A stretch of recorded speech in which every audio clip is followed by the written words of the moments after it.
about 10:05, and we will call the Economic Development Tourism Committee meeting to order. And we will start with Scott or Nick. Well, I'll introduce the issue. Scott, I had asked him, because we had bought, or we're under contract to buy the 640 Bay Street, I said, Scott, I want you to, he'd worked on some 3D modeling of what that could be previously, because I think we want to have something that we can show a developer and at least have done some base feasibility. And when he started going through our code, he discovered something that I don't think any of us were really aware of, because there has been no mixed use development downtown that included residential over commercial. And so I've asked him to also prepare an ordinance that would respond to the challenge that we've discovered. But do you want to explain sort of what you did? And yeah, well, we can pass around this too, I guess. yeah, why don't we do that? So the scenarios I looked at basically assume that the developer wants to build max out the potential commercial and residential space. But the mixed-use zoning for that lot only limits the residential density to 12 units per acre, and that lot's a quarter acre, so there'd be a limit of 3 dwelling units, which is pretty low. And thinking, I figure that's kind of out of line with the comprehensive plan's goals for vibrant downtown and that kind of yeah, and idea. If you think about a quarter of an acre lot as being that's about 12,000 square feet. Yeah. So if you think of 12,000 square feet of surface area, if you had a 2-story building where the second floor was residential, that would mean that you'd have 4,000 square foot units, which I don't think anybody of us, if you're going to have a condo, it's certainly not going to be 4,000 square feet. So it just, and then the fact that the zone actually allows up to a 3-story building without a special permit and up to 5 stories means that what are you doing with those other 3 floors that we allow in height, but there's no density there. So I think I don't know that we've even had a developer look this far into developing in our downtown, but I think this is a huge roadblock to anybody having a feasible project that's not a single-story building. And so we wanted to bring it to the committee's attention. And we have discovered that, the other limiting factors for residential development in downtown in a mixed-use type setting is parking. You have to have 1 unit per residential unit, or 1 stall per residential unit. And then there is a minimum, you can't have residential units smaller than, I think, 600 square feet. Mm-hmm. So there's a minimum unit size. So you could have like a studio apartment or a 1-bedroom apartment at 600 square feet, which is small but not unusable for a single person. But besides that, you have a building height limit, and those 3 things really define what the building looks like. But the fact that we've sort of arbitrarily set the density limit at 12 units per acre or 20 units per acre or any limit, I'm not sure that makes sense if you're trying to find a developer who can build a viable project downtown. So we wanted to bring it forward for discussion, and I think this is very pertinent to economic development. I'm confused on the parking in either one of these scenarios. Maybe I was on it when you were talking. The first scenario says parking requirement assuming 4 dwelling units. Is that 78 stalls? Yes, based on some of the building being residential and the rest of it being Commercial. which requires every 300 square feet requires 1 parking space. Okay. Thank you. So yeah, that's another huge challenge with our downtown regulations. I don't I know. don't have that many spots now. And especially since we're at the sea level, you can't really go down and have a underground type of parking situation. On the first page, the last few bullet points list exceptions for parking. So Which one is that? first page of the packet with the drawing. Oh, there you go. Yeah. Yeah.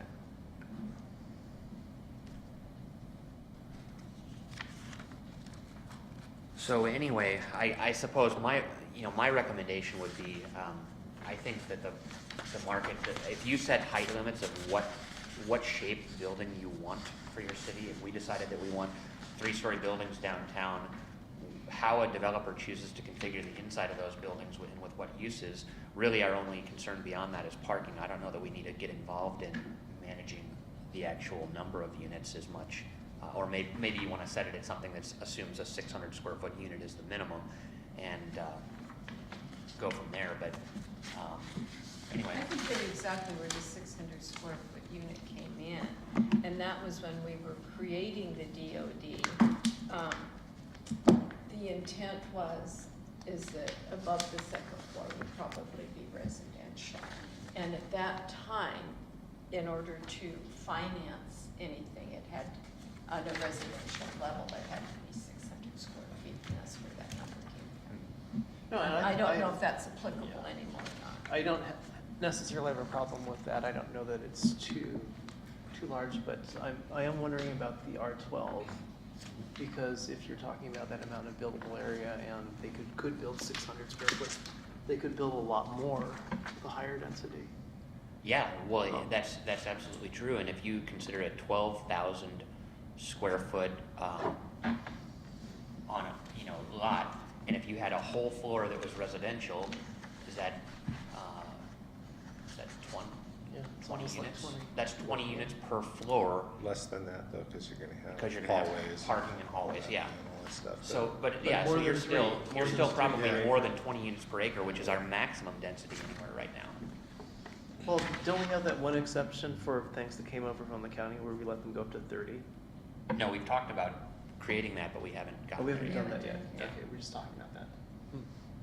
So, I was just wondering, your first drawing here, if we just made that top floor parking without a roof, oh, yeah, no, Yeah. we're not saying that you can't do that. that would bring the height down considerably, probably 6 feet. Mhm. And Yeah, all of these assume no on-site parking, and that the developer paid the fee. But I was wondering too, the other day I was talking to, it was Don Ryan, and he was telling me about how he kind of envisions Pike Place growing something similar over here. And what would happen if we didn't have residential in that building at all, but we had a market area that was on the second floor with open Well, it's zoned for it. windows looking out? It's zoned this- for it. Mixed Yeah. use, it could go in. Yeah, it could go. Yeah, any of those things can yeah. happen. But I think, one of the challenges of supporting your downtown businesses is having people who live there who use them on a regular I basis, see. and it's not a separate trip to get there. And it also, I mean, with the ferry right there, you potentially have people living here that work in other places that can, there's easy access to transit. So No, I think one of the concerns with density and the reason that it is low, Nick, is because we were concerned that if we raised it, we would have apartments like they have on Lippert. So is there a way that we can increase the density without having low cost, not necessarily low cost, but low quality? Mhm. Well, you have design review already, so you're already Okay. ensuring that the building Would is at least look gonna okay. look nice, and Yeah. what they choose to charge for it, up to them, but they're gonna at least have to cover the cost of making an attractive building. Is design review for the whole city or just for the For DOT? downtown. Okay, because like Sydney Sedgwick, a lot of us went to the open house to look at the new apartments there, and they're okay. I wish they actually had retail on the ground floor out there. Well, they're still planning on doing commercial In the corner, in that's phase yeah. 3, but, And yeah, it's, they didn't have any design review though, because they look a lot No. like the apartments on Lippert. yeah, no, Except they're there's newer. no design review out there, and actually, we've only had 2 people try to go through design review in our entire downtown since it was put in place, so I think Was that was Rudy 5 one of years. Was Rudy the Rings and Things? Yeah, I believe that was one, and then the second one, they wanted to redo the gas station at Bethel and Bay Street, which is a 76. They were going to make it a very modern and have like an organic sandwich shop in there, and they basically walked away because they said it was too difficult to go through design review. And, I think the market went through design review too. The market. yeah, the market did. Okay, yeah, so there's Three, one that walked and 2 used Yeah. used the process. So you're not, tell me exactly what you're asking us to look at here. Well, The density amount or the height or? I think the height limits and the minimum unit size are set. I think you could get rid of the density requirement altogether and rely on the dimension of the building as your constraint. And they have to solve the parking challenge, but, that's up to them to do. And if it's too expensive to provide parking, that's gonna have the effect of reducing the density. And there's an option in our code that actually allows them, and I don't know how this works because I don't think we've ever done it, but it allows them to pay a fee in lieu of providing parking. So there's the possibility that they would write the city some sort of check to provide public parking that residents or the businesses can use. But I don't know that we've got that set up in our code anywhere actually to collect or Or do spend that anything. money. Again, that was a discussion at the time we were putting together the DOD, and there was conversation about the city providing a parking structure and then selling parking, Yeah. condominiumizing it basically to the, Yeah, I think what you could end up with is potentially here is a mixed-use building that has one level above the ground floor that's parking and then other levels that are residential. right, And that's the only way that's probably gonna be a viable project. right. But now that we are obviously under contract with this, we're looking at this from the developer's eyes, and we have to, I think it's a really good exercise for us to go through because we're really getting to understand how our regulations affect development. Yeah, And it's. Exactly, Yeah. exactly. so even if we don't make money on it, I'm still a little we'll- confused why we don't allow parking access off of Bay Street when we have so much parking need, but, that was, Well, we wanted to keep the pedestrian flow, so we wanted to minimize the driveways Right. off of it. I mean, that was the intent. That I last think. one is a concept Now, of whether- the harbor, I guess both of those are with I think- harbor steps type You know, of maybe thing. there Yeah, could I be an ca- exception, like, one. I end. saw Yeah. that, yeah, I kinda like that actually. Yeah, so that's, Talked You're about just it. taking out more parking, but yeah. yeah, well, the idea was that it would be replaced with, Vacated. one And so level this- of public parking. So on this it. floor here would be, theoretically It takes parking, both sides. and then you'd have I two like the levels walkway above side. for condos, apartments or Yeah. something. Pedestrian walkway. Yeah. between yeah. buildings. Or even this level. It's if beautiful, you but had we proper lose grade 30 to get parking into there. places, or 50. Yeah, unless they were 20, replaced as part of the 22 parking development. places, and we're already, Yeah, that's fine. But this is only a rendering, this is not the Yeah, right, don't- right, I mean, but it is neat looking. Some people see things literally, it's like, oh my god, that's an ugly building. Yeah, it has no windows. Yeah, it's like, we It's can't have it, it's like brown. our. I don't like brown. No, but it's just a rendering, it's Right. just a. But what you want us to consider is eliminating or altering the density for the DOD and not necessarily all in Portage.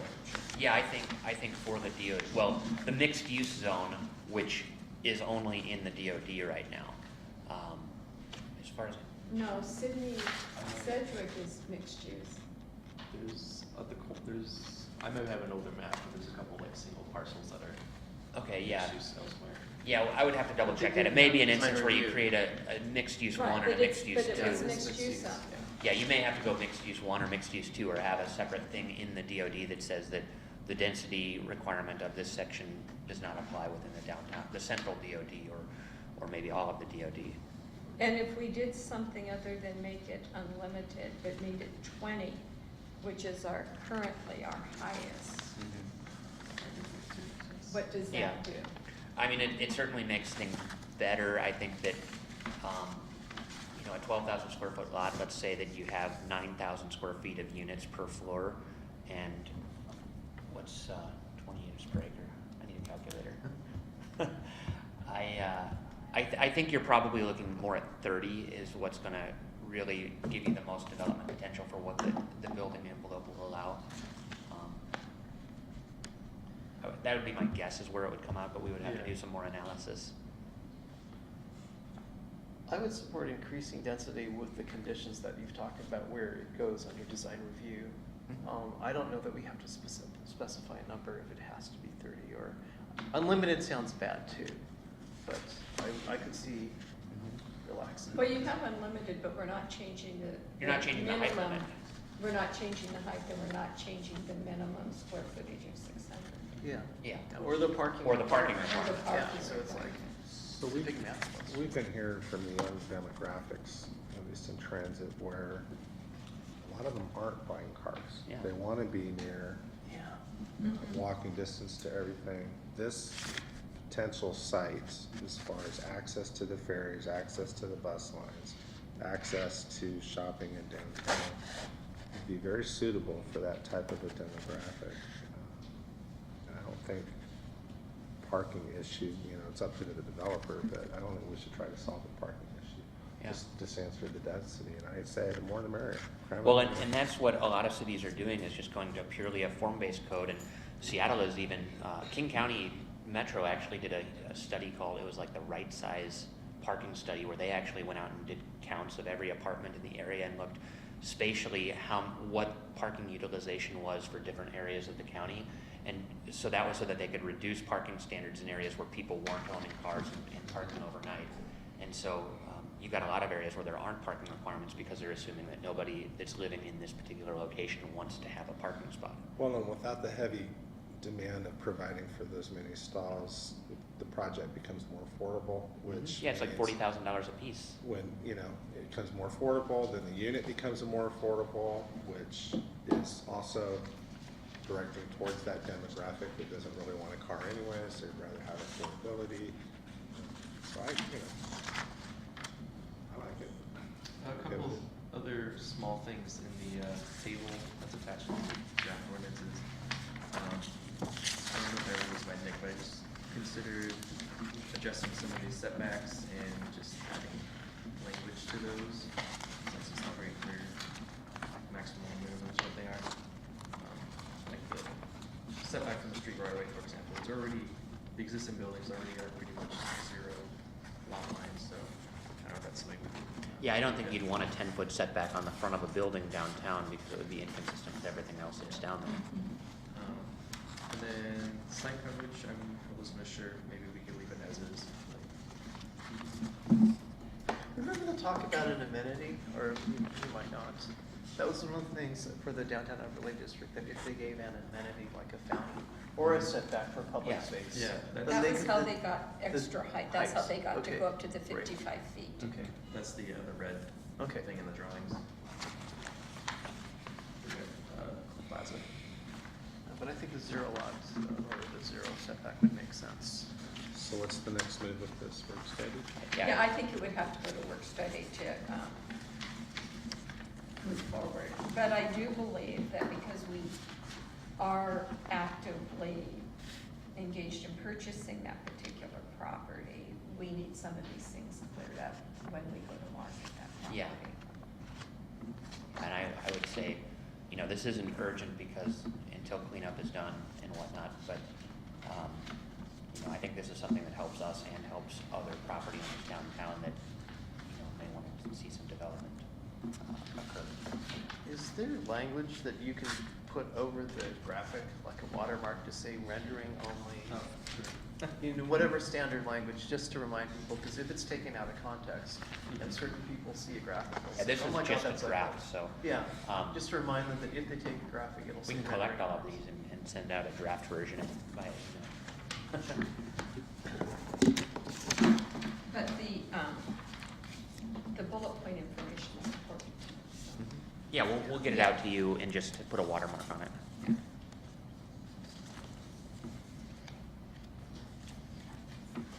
And I appreciate that your department decided to move forward with that, to bring this to light, so that we had that information and can be proactive with it. Yeah, we actually, you know, we met with I met with a developer who was looking at another site, and they're looking at becoming involved in development in Port Orchard, and I mentioned to them that we're just starting abatement on this, and that we may eventually be looking for a partner or to, you know, to do something with that. And they were really interested. They said, well, send us some information on it. So that's part of the reason I had Scott look at this, was to say, yeah, we think this is what could potentially go there. But, yeah, so, but I didn't want to give it out without running it through here first. And, Right. and then I think we really need to fix the regulation before we, because if they look at that and see that they're only allowed 3 units, I think they'll say, yeah, no Well, thanks. and the other piece on that is, again, we want to be proactive with it and not look like we're changing the regulation just to make a sale of the property. So, we can move down, so we're taking that to work study, and we'll move down to our next agenda item, which again is Nick and Scott with our, Survey. the survey. This is just a brief update. Again, the flyer with the address for doing this, if you haven't done so already, it's on Facebook. If you haven't shared it with people that you think might be interested, I would encourage you to do so. I forwarded to several people, make What you said, we have how many responses now? 87 is, it's better than what the UW team had. Was that 63 or something, or? That was like 70 or something, so, I mean, we have another month to go, so we'll probably break at least. Yeah, this will be live, I think, through the end of the month, and then we're gonna take the feedback, incorporate it into the revised economic development update, and then bring that to the planning commission. Can we maybe talk to Danny or Chris Henry and maybe get an article in the papers and drum up some more survey interest? I would really like to see over 1,000, quite frankly. We got a city of Yeah, 12,000 it's people. I mean, basically, it's, You know, maybe. And I put in my supplemental budget, it's a small purchase, but I think $2,400 or $2,500 for a software that's supposed to encourage public participation, and basically what they've found is that they see about a tenfold increase when you frame your questions a certain way, and I think it would be a good tool. So it's in there, you know, for the option of the council to consider, and whether we do it or not, I mean, it's gonna be more work for me, but I think it would really encourage feedback. I just remember that the fast ferry, the passenger-only foot ferry plan survey, the mayor and I are at least aware of, that's in the Kitsap Sun. You go to the Kitsap Sun website, and it's right there in the headline, take the survey, click, and maybe we could get this there too, You want or to email something. Chris Henry? Sure. With the But link? those are typically paid places.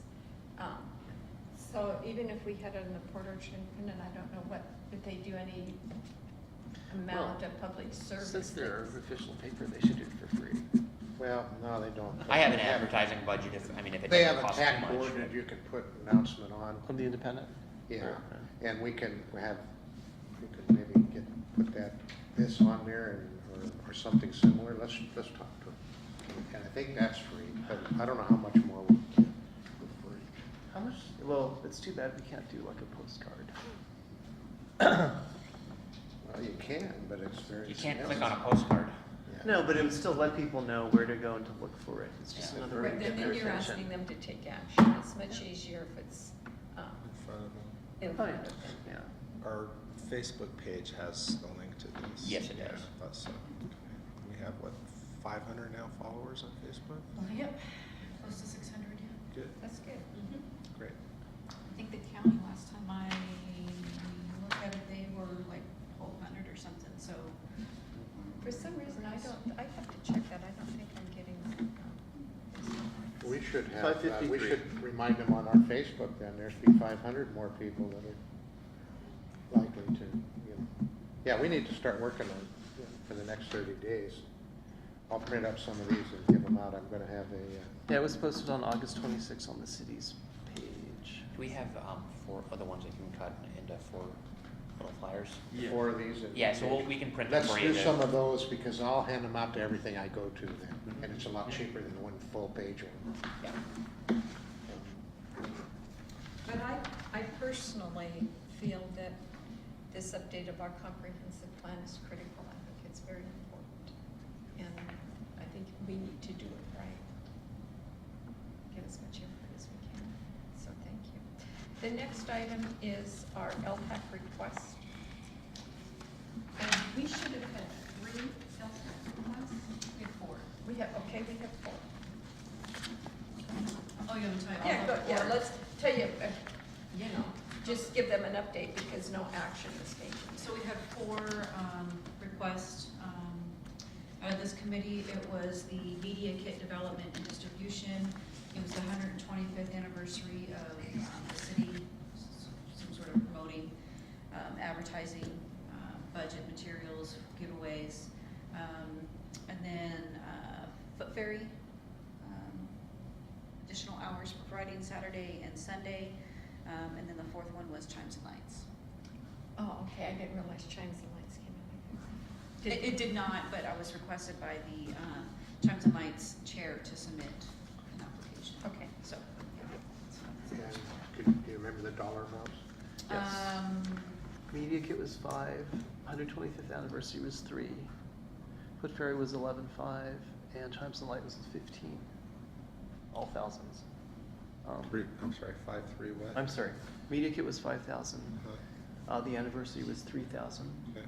The Foot Ferry was 11,500, Okay. And Chimes and Lights was 15,000. Can I just ask why the foot ferry was It's 6,500 from what we've contributed in the last couple of years, and then it's my understanding that the request was to add $5,000 for marketing, advertising of the foot ferry. So 5,000 for advertising, marketing, and then 6,500 for the actual cost to run the ferry. And we said that you asked for the 5,000 from I other years. asked for marketing, I Yeah. didn't ask for a specific Okay. amount. That's the I just general. put- yeah, I just put- Exactly, that's I- why I- that's the yeah. general. No, that seemed fine. I actually thought the 125th was low, but then I didn't get to go any direction. Yeah, and I just did 3,000 with hopefully a match coming from the general budget of the council's budget, 3,000, so. Yeah, I found out since that meeting last week, because there was a presentation on Tuesday and Wednesday of last week, that the 100th anniversary was actually chaired by Sharon King of Fallon's. And I actually saw her Friday night, and I said that I wanted her to chair the 125th. And she didn't say no. But she didn't say yes either. I No, know she that. was thinking She about was it, thinking. and I think someone like that would be great. They'd probably need a committee, but I didn't know she was here for the 100th. It was before I moved to town. And it sounded like, they had a lot of ideas of what they did, and I thought, great. Then we speculated about who would still be around the 150th anniversary. We figured we all could still be here. Could be. Or none of us could be here. Well, yeah. And it's my understanding that there's already other agencies or organizations downtown already preparing for it. I know the Antique Mall was doing some things, Sydney Arts Museum was working on some things, POBSA is working on things.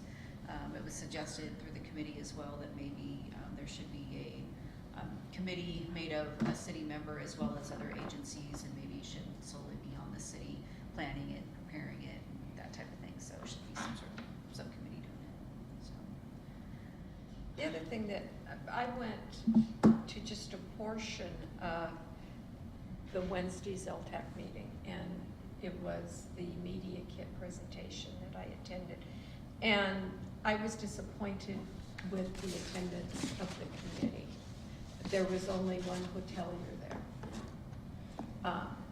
And the rest for the nonprofits, plus Fred and Brandy.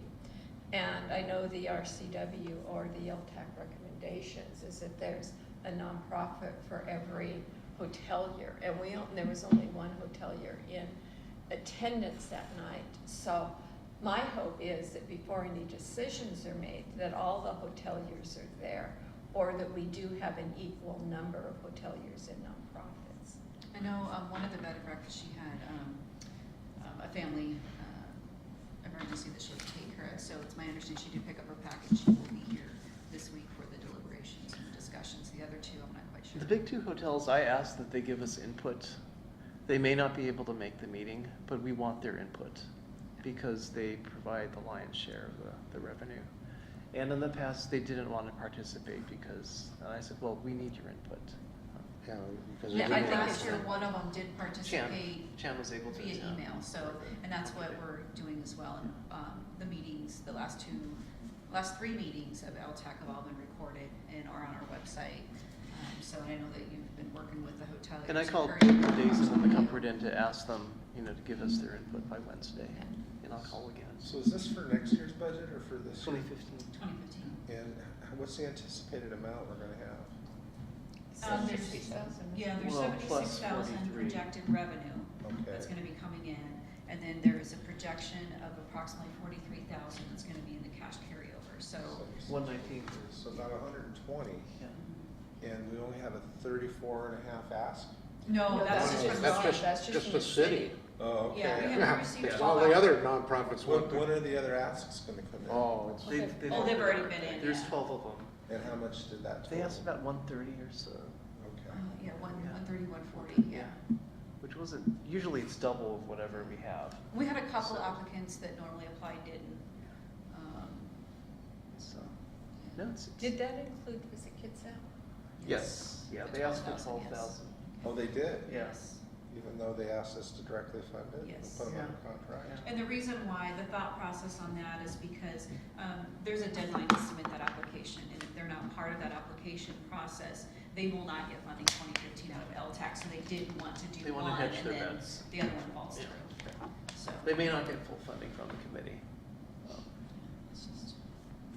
And, yeah, they'll be meeting, Wednesday for discussions. And is this the beginning of the deliberations on Wednesday? When's the decision have to, where's the recommendation gonna come to council for that? Next They've week, already saying made next week. presentations to you, Yeah, all of them. they're Yeah, they're gonna- gonna discuss it on we're discussing- Wednesday and have a recommendation Yeah. to the council, so that way I have it Friday for the packet, and then it'll be at next week's work study Oh, session okay. for discussion. They haven't happened yet, but yeah. So it starts with the work study, we kick it around, eventually it comes to a council authorization. Through the Well, budget actually, process. you don't see it separately. It's just part of the budget.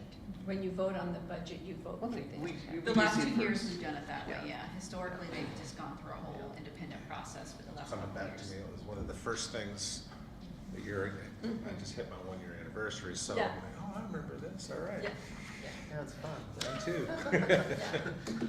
yeah. It's just, I just feel it's important, and it sounds like you've covered that, of getting the hoteliers' input.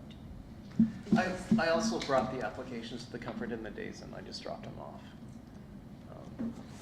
It's really tough, it's always, that's the hard piece. No, I was disappointed, because That- one of them, it's like, he would never come or return an email, and I just said, well, you know, you're providing like 40,000, don't you want to have some input on what increases your business? And I said, well, why don't you send me a spreadsheet of what you like?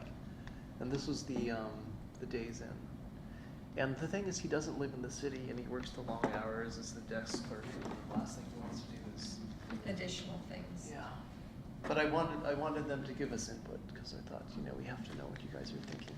Right, and you need their demographics. Otherwise, because yeah, they're- otherwise, if he's cut out of the loop, that means one less, you know, recipient is Yeah. in the loop. You know, so pretty soon we'll get down to just, you know, we need more hotels, is what I think we need. I'd love to see Yeah, like, 2 one of more. them has 55 rooms, I think that's the Days Inn, and the Comfort Inn has 62. So far, the only hotelier we've heard from is the 7-bedroom one. So it's better than nothing, but I want to hear from the big Right. ones. Right, we need to hear from the big. And hopefully this will be, I'll give you some history.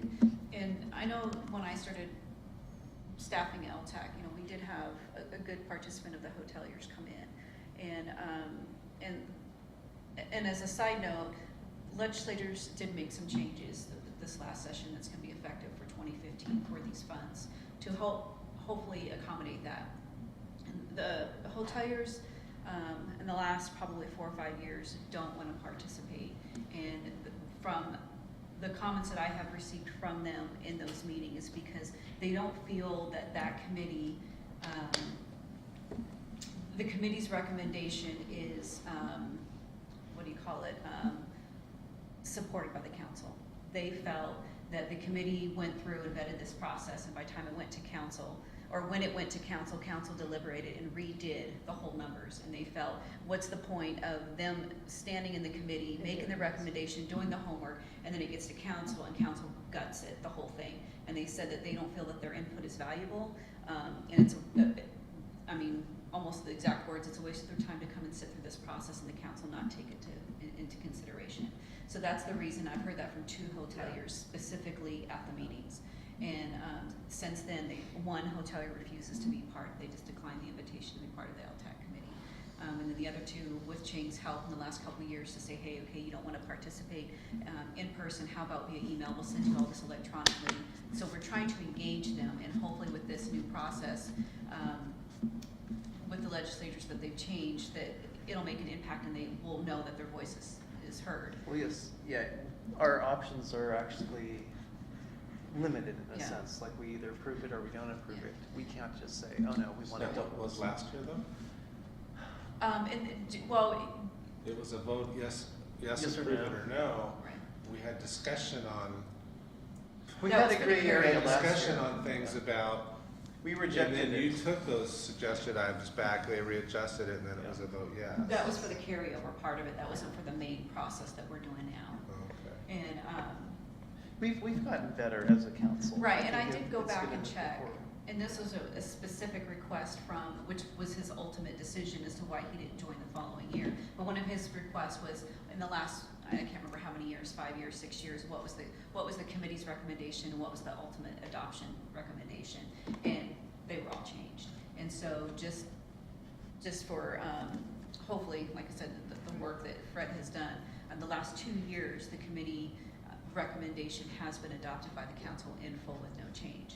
So it's getting better, and hopefully the hoteliers recognize Yeah, that. because I remember you took some of the discussion points and went back and came back with what I thought was an LTAC recommendation and rehashed and. it But was I good. remember. Oh, you know, last you're year right, was you're right, it Visit was, Kids. you're revised. right, you're right. They put Visit Kids. Yeah, I was thinking of the Saints Heart Club, but yeah, you're right, we did revisit Visit Kids Up, you're correct, I'm I think it sorry. was the year before it was all changed. Yeah, And the council did it, it just went down. Carte separate. blanche. Yeah, we want different numbers for all of them. I think it was the year before. Well, the nice thing is that we have more money this year than last year, so it shouldn't be quite so contentious. No, Well, that's a good, yeah, keep that and a thought. couple of the applicants also requested less this year than they did last year too. really? So, you know, they're working it out. Great. Do we have anything else that needs to be discussed in economic development? I personally am looking forward to tomorrow night's council meeting and working on the comprehensive plan. I think that will generate what we need to do in economic development. I can't wait to see the Paul Powers drawings. Yeah, it was, Exactly. yeah, Yeah. I did want to put that through that. Kind of excited to see what that's gonna look like. Okay, so we'll return. Thanks for everybody. Do you